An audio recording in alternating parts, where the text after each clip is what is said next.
Today, we're diving into a modern parable called The Sower of the Abyss. It's a story that poses a pretty terrifying question when you think about it. What part of yourself has to die so that a new you can be born? So, our story kicks off with this incredibly vivid scene. You've got this character, the jester, showing up at his cave, but he's not alone. He's covered in this spectral frost, this residue from some strange encounter.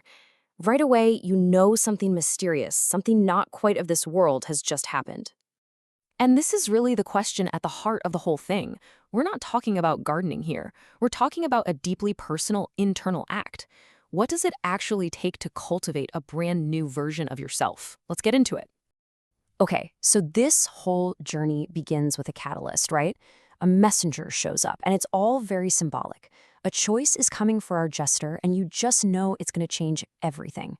So there's a raven just perched on a rock. But here's the crazy part, the way it communicates. The text says its command resonates, not in the jester's ears, but in the hollows of his will. Think about that. This isn't someone telling him what to do. It's a deep, gut-level pull, an intuition so strong he can't possibly ignore it. So why a raven? Well, in a ton of traditions, ravens are these wise messengers, keepers of secrets. And that's exactly what's happening here. The raven is basically the jester's own inner wisdom, his unconscious mind, bubbling up to the surface with a truth he can't hide from anymore.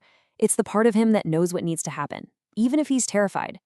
Now, this raven leads the jester to a strange seed, and it's described as pulsating with a dark internal heat. This isn't just any seed, obviously. It's the physical form of his potential, of a total transformation. Everything he could possibly become is packed into this one little object. But you know how it goes. Great potential always comes with a price tag. The jester is starting to realize that this change isn't going to be some gentle, easy upgrade to his life. No, he's about to face the real, brutal cost of what it means to grow. And here it is, laid out as clear as day. For this new potential to even begin to sprout, the old jester must die. We're not talking about a simple makeover. This is a complete teardown and replacement. The person he is right now has to be sacrificed for the person he could be. So the parable lays out the terms and conditions, if you will. This seed, it's the result of a deal he's made with his shadow. All the dark, hidden parts of himself.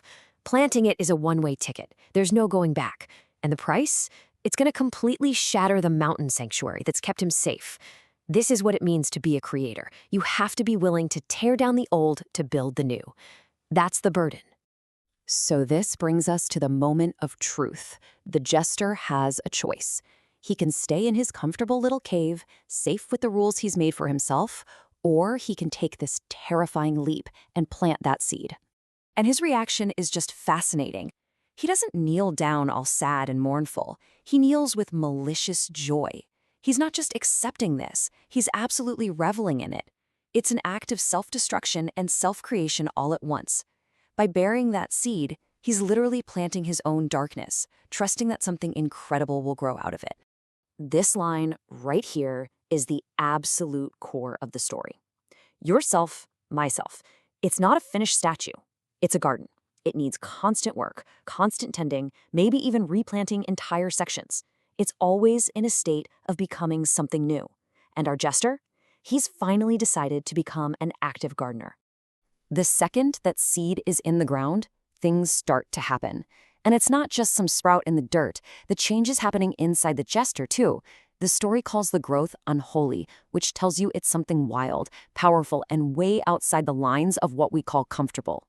The parable actually calls this moment the true act of autonomy. So what does that really mean? Well, it seems to be a three-step process. First, you have to embrace your darkness, your shadow, and plant it. Second, you look at all your past mistakes, not as failures, but as fertilizer, food for your future self. And third, and this is the really scary part, you have to be willing to be completely consumed and remade by the very potential you've just set loose. This contrast makes the shift so incredibly clear. The old jester, he was passive, the master of a static, safe place, writing rules to keep things just so. But the new being is an active force of nature. He doesn't just write laws. He is the line motion, and he's not looking for a sanctuary anymore. In fact, he welcomes the shattering. This is the final phase of his transformation. It's all about embodiment. It's a huge shift, right? The jester is no longer someone who just follows rules or makes them up. He's becoming the living, breathing principle of his own constant evolution. And you can see the change in him. He's now tall and terrifying. And his laugh is something else. It contains both midnight and noon. What that means is he's finally integrated the opposites inside himself, the dark and the light, the chaos and the order. He's not one or the other anymore. He's whole. So the story wraps up with the jester fully understanding his new reality. He's living in a state of constant change now. For him, destruction and creation aren't opposites. They're just two sides of the same coin, the engine of his existence. And this final quote just says it all. The transformed being, what the parable calls the overman, can't live in a safe, static home.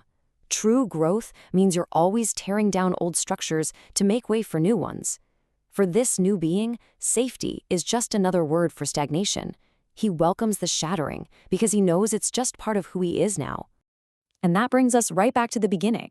But this time, the question is for you. This story isn't really about a jester, is it? It's a mirror. It's asking us to look at our own lives, at our own comfortable mountain homes. So if your self is a garden, what seed are you holding on to? And are you brave enough to plant it, knowing full well it means the death of the person you are today?